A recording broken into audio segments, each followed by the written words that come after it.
Happy Sunday, everybody. It's your old pal Jim up here in beautiful, still cold upper East Tennessee. It's not been as cold tonight as they said it's going to get to. I guess because it's still cloudy, but not fun working outside this weekend. I hope y'all had a good weekend. I hope you got to spend time with family and friends over the Thanksgiving holiday and today's Sunday. So I hope you got up and took your rear end to church. I'm getting ready to go to work here later. I hear Rosie back there slurping down some water. But I wanted to go over some items in the news that since everybody's been holidaying and family and friends and stuff that you may have missed this weekend. It looks like a little Justin Trudeau, after Trump said he was going to impose tariffs on him, he didn't talk tough like the lady from Mexico did. She went ahead and said, we'll stop it. And Trudeau flew to Mar-a-Lago and kissed the ring. And so amazing what you can get done if you want to put America and American interests first. I saw where Zuckerberg also was at Mar-a-Lago kissing the ring or other parts of the anatomy of President-elect.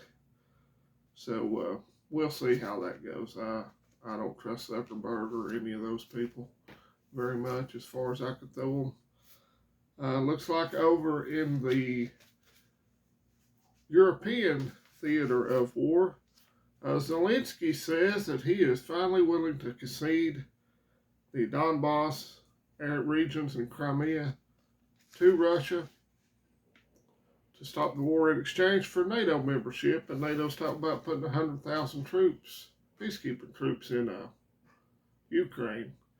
And I'll just be honest with you, that's probably never, ever going to happen.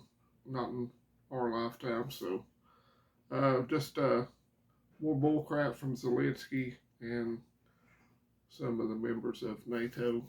I think they had it divvied up where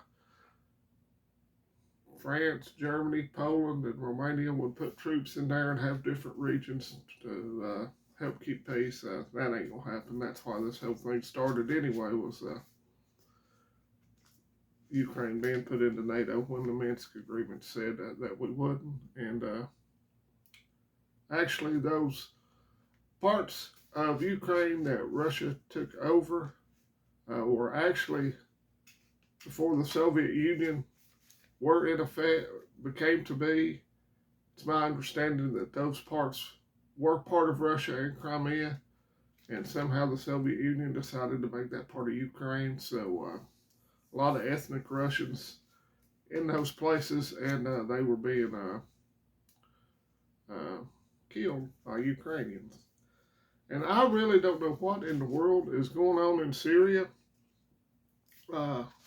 Rebel forces coming in through Turkey. From what I've gathered, they are coming in through Turkey. They're mainly from Turkestan, Uzbekistan, Azerbaijan. They're saying that a lot of those rebels are remnants of Al-Qaeda and other terrorist organizations, and they have Turkish and Ukrainian commanders.